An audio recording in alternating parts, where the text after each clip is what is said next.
sa pagsisimula ng kanilang mga pangarap. Naiyak, natawa at na-inspire tayo sa kanilang mga kwento. At buong Pilipinas at buong mundo, humanga, bumilip sa itinakita nilang world-class na talento. Talentong ipinagama sa ating lahat. Ang sarap maging pamilya, ang sarap maging Pinoy. Ngayong umaga, ang pagpamamalas ng husay ng Pinoy na naging trending topic all over the world. At ang kwento ng kanilang laban at tagumpay sa buhay. Live na live sa Chris TV.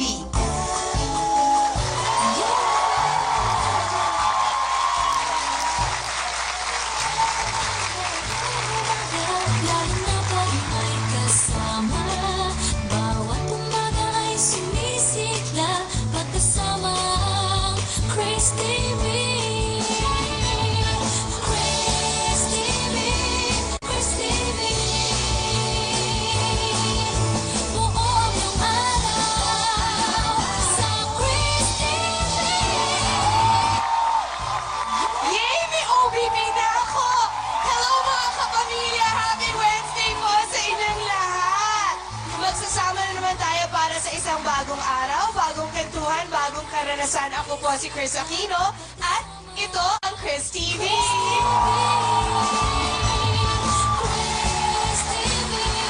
Okay, alam nyo, nararamdaman ko na may impact talaga ang show na to. Kasi kagabi, actually nightly ritual namin ito bago kami matulog, or at least ako matulog kasi maaga ako nakakatulog sa kanya. Magkatsikahan kami ni Vice Ganda at kinuwento sa akin ni Vice na after our Monday episode with Senator Cheese Escudero, dahil daw sa apartment niya, dun sa condo, maraming ipis. At sabi niya, okay lang na i-share ko sa inyong maraming ipis kasi jollogs naman daw siya, so hindi nakaka-offend.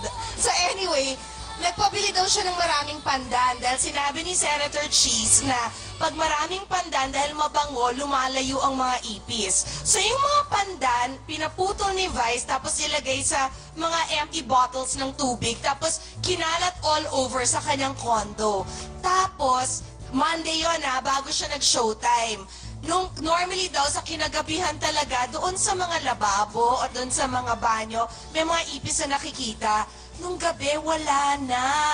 So, wala nang ipis kay Vice nang dahil kay Senator Cheese. Oh, di ba? Yan ang ating bago. Proof yan na effective talaga ang pandan. Today, mga kapamilya, special na special ang araw na to because we have members of the press with us. Good morning! Sa mga nagde-deadline ng late, big deal na bumangon silang ganito kaaga. Thank you! And apart from that, kasama po natin ang top 5 ng Pilipinas Got Talent. Starting off with ang bato ng Digo City Buildings!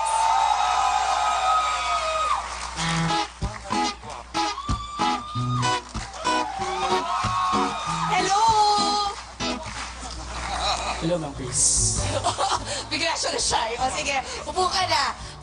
Next, we have our third placer, the freestyler. I'm sorry, fourth muna. Na-excite ako. Fourth muna ang B4 of Baguio.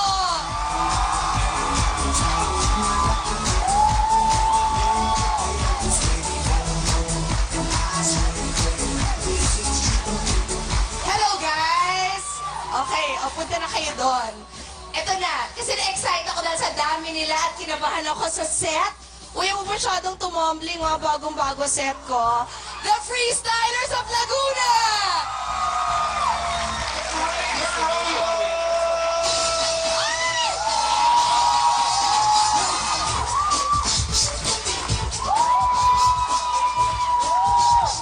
Salamat naman.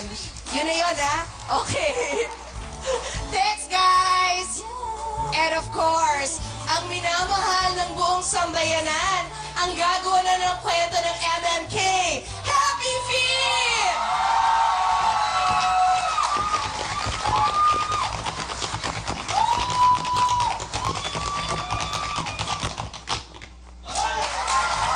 Thanks, guys! Upo na and pupunta na ako dito.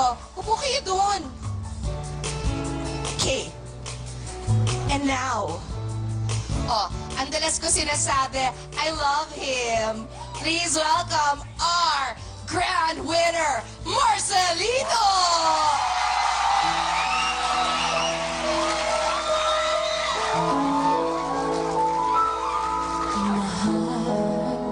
Pangako sa'yo, hindi magbabago. Ikaw lang ang ibibigin ko. Kahit ikaw ay lumayo at masaktan ako, asahan na di malalayo. Ang pag-ibig ko'y alay sa'yo lamang, kaya giliw dapat mong malaman. Uy, Marcelito, kantahan mo ako. Minsan lang kitang ibigin. Yan ang theme song natin. Minsan lang kitang mamahalin. Ang pagmamahal sa'yo'y Pinressure ko siya. dahil lang minsan ay magpakailanman. I love you. Ang favorite natin si Sana Marcelito, I love you. Ano sagot mo? I love you too. Okay, kausapin natin muna sila, freestylers. Namatayan kayo right before PGT Grand Finals, tama? Opo, Sinong na dead? father po nung kagroup po namin po, si Badju po, yung father niya. As in, kailan siya namatay? Nung June 2 lang po. Ay, okay. Tapos, wait, ikaw yung leader ng group, di ba? Meron 4 kang inampo na galing sa Davao? Opo, Uy, wait, sandali, Davao, while we're praying for you, maraming areas daw ngayon sa Davao ang binabaha. So, sa lahat ng mga kapamilya natin, sa Davao del Sur ba yun or sa Davao City yung baha, Buildex? sa Davao City raw po. City mismo. Okay, sino yung mga taga Davao? Sila, ano, Raise your hand. Ikaw! Okay, yung pinakamagaling tumambling. O, saan mo siya nakagilap?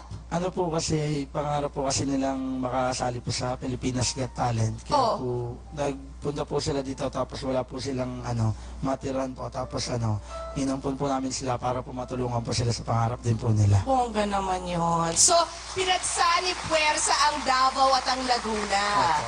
Okay, ang B4 naman, sino yung mommy na English speaking ng bonggang-bongga nung grand finals natin?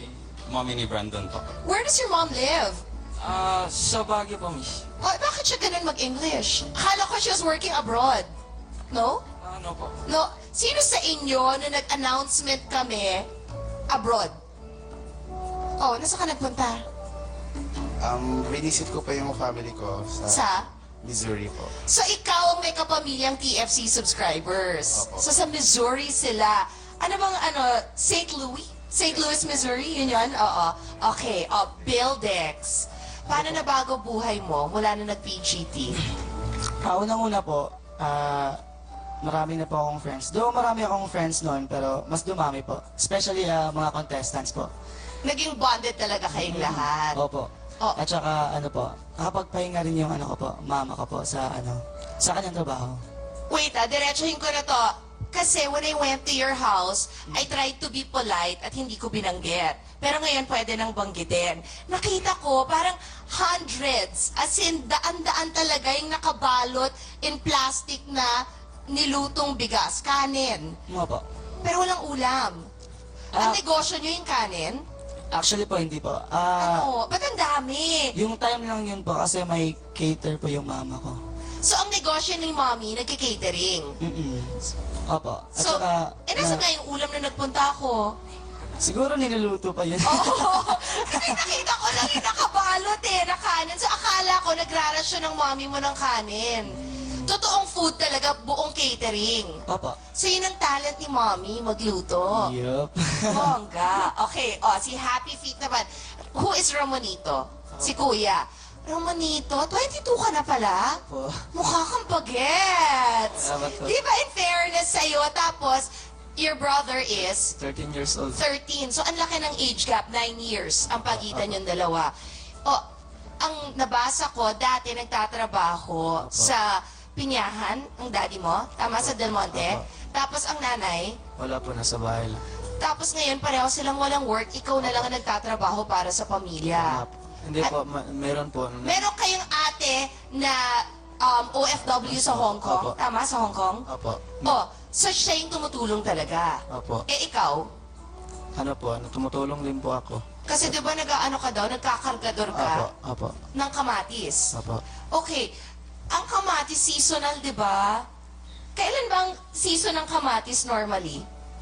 Sino makakasagot sa akin, audience? Kasi may times of the year na konti ang kamatis eh.